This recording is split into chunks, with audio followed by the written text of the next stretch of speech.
안녕하십니까. Greetings, I am Kim Kyung-won of Online Surgery, and today I'm going to look at the surgical video and look at clinical cases.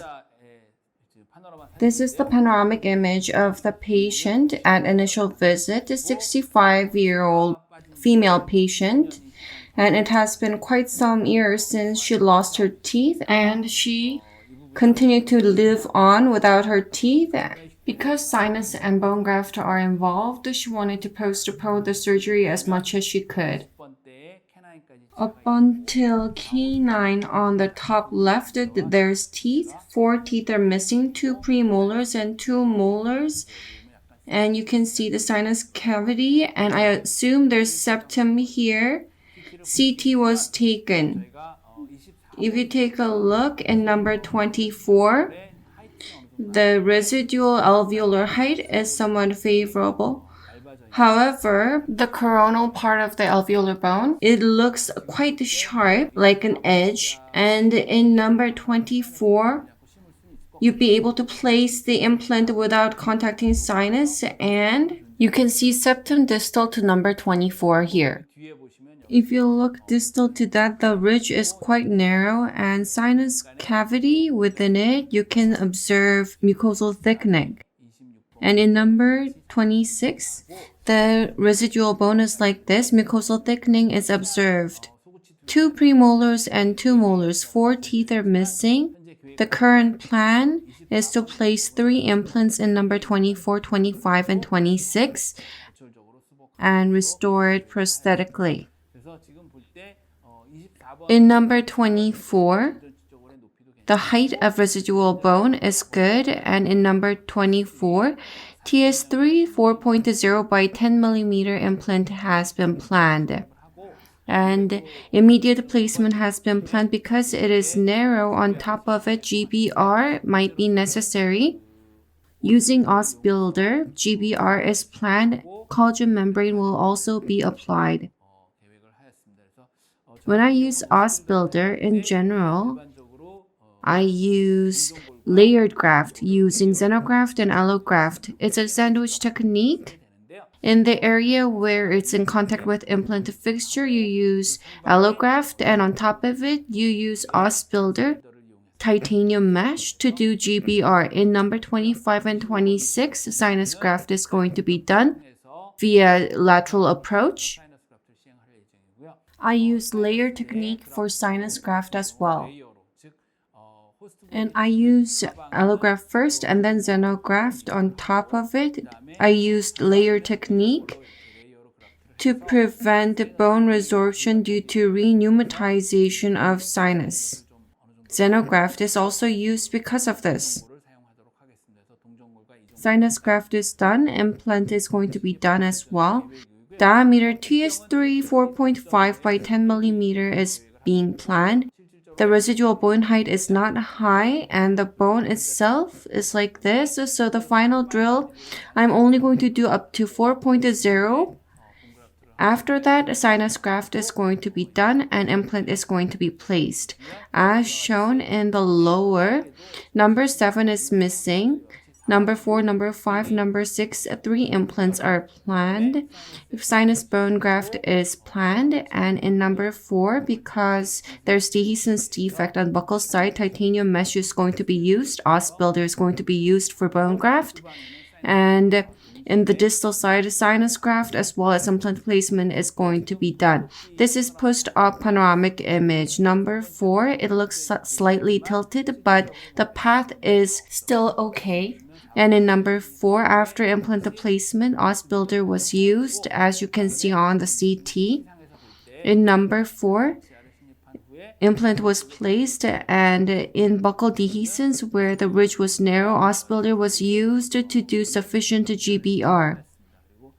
In number 5 and number 6, sinus bone graft was done at the same time as implant placement.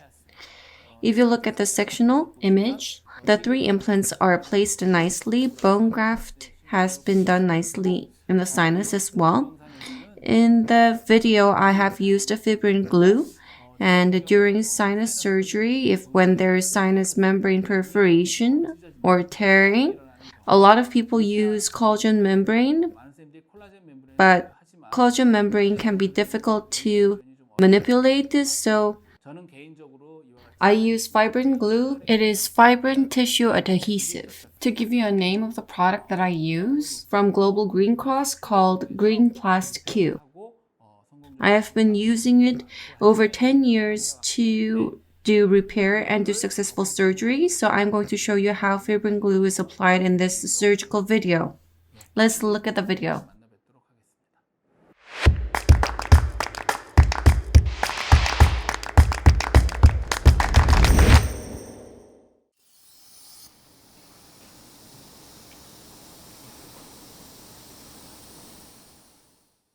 Incision is going to be made from distal towards the palatal more so than crestal. Vertical incision is also made on the distal side. I do not make a lot of vertical incision. Flap is reflected to gain visibility.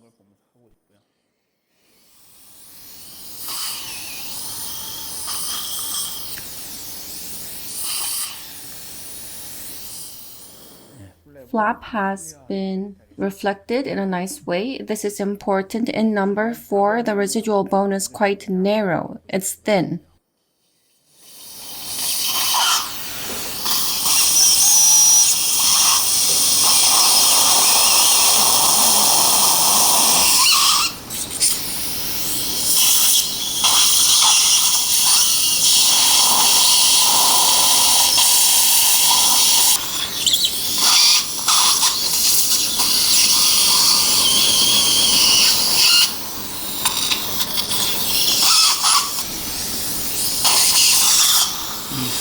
Close slightly. Please bite. Say ah. Say ah.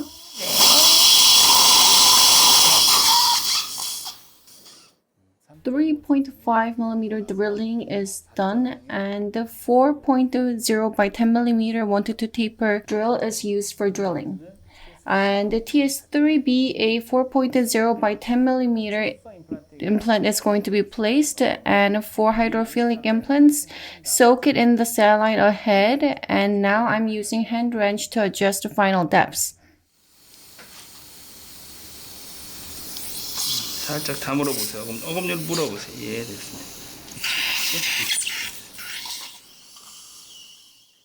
Next, on the distal side, I'm going to do lateral approach.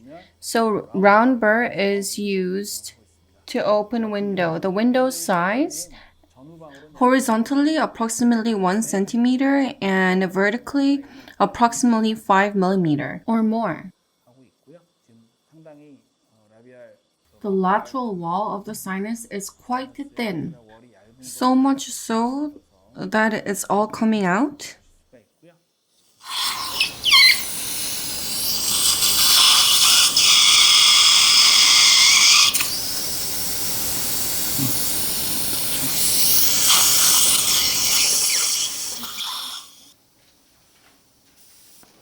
I am elevating the sinus membrane using free elevator.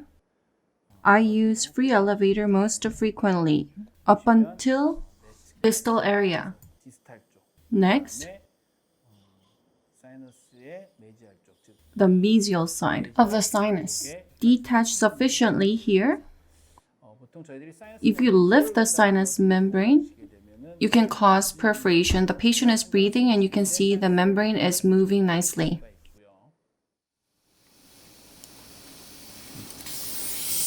숨을 크게 쉬어보세요. 내쉬고. Deep breaths.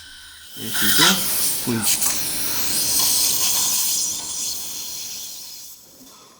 When you do drilling, the patient is not breathing, so you don't drill full length. Just think of it as penetrating it slightly.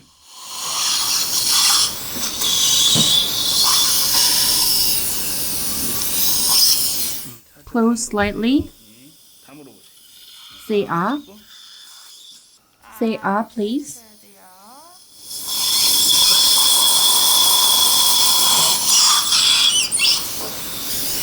Say ah.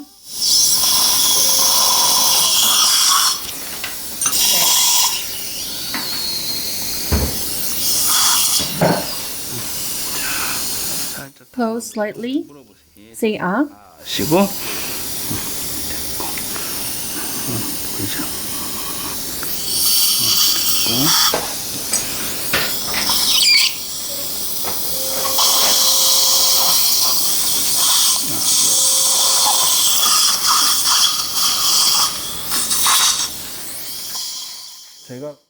The final implant, I'm going to use 4.5, but drilling is going to be done only up until 4.0 as mentioned earlier. In my case, I use the allograft on the sinus floor where it is in contact with the host bone. Allograft is used. You need to irrigate it, soak it in saline sufficiently.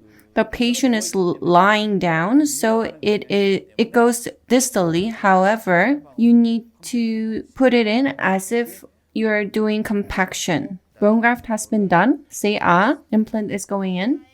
자, 임플란트 심습니다.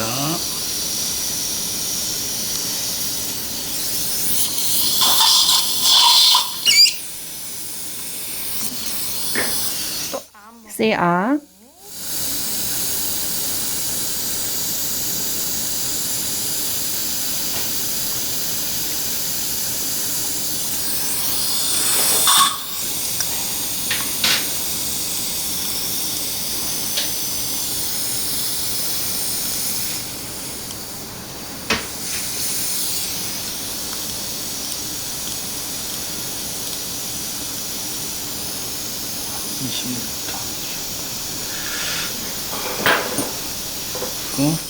Close slightly. Membrane is not perforated. You can see that whenever the patient is breathing, it is moving slightly. In the case where in residual alveolar bone is not sufficient, it is difficult to place sufficiently deeply.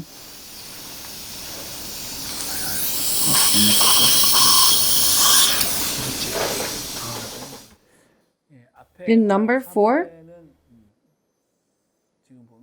fixture driver is used to place it more deeply.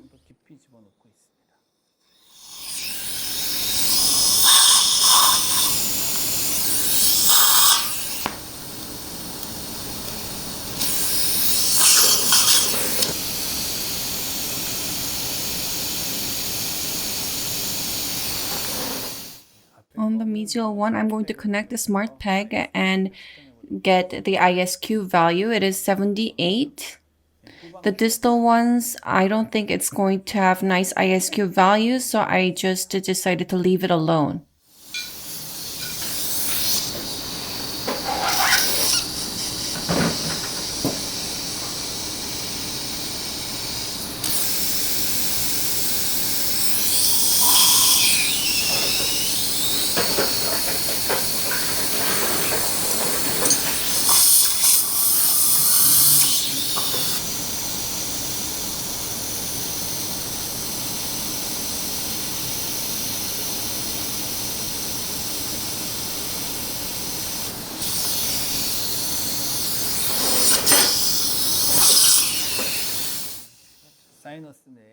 Within the sinus, EOS is used for bone graft on the front. Allograft is used. Bone graft is done. After that, on top of it, EOS is used. It is bovine bone, a xenograft.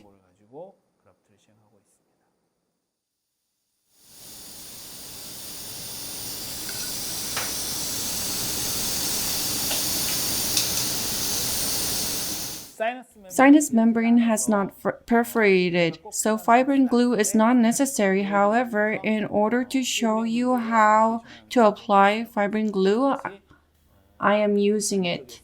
On top of the bone graft, if you squirt it, fibrin glue is fixed and it holds onto the bone graft material.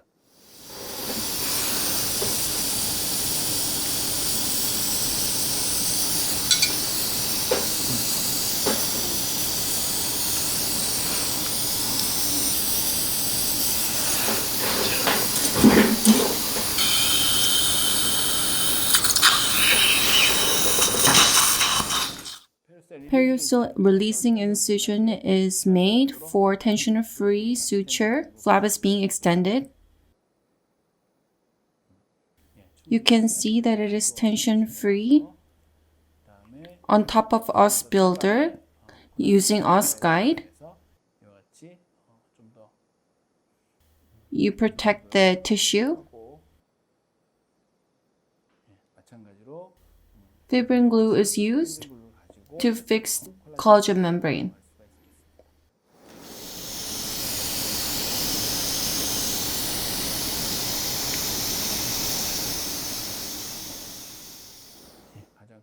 This area is the most important in suture. On the vertical incision side, suture is done. After that, on the distal side, figure of 8 suture is done.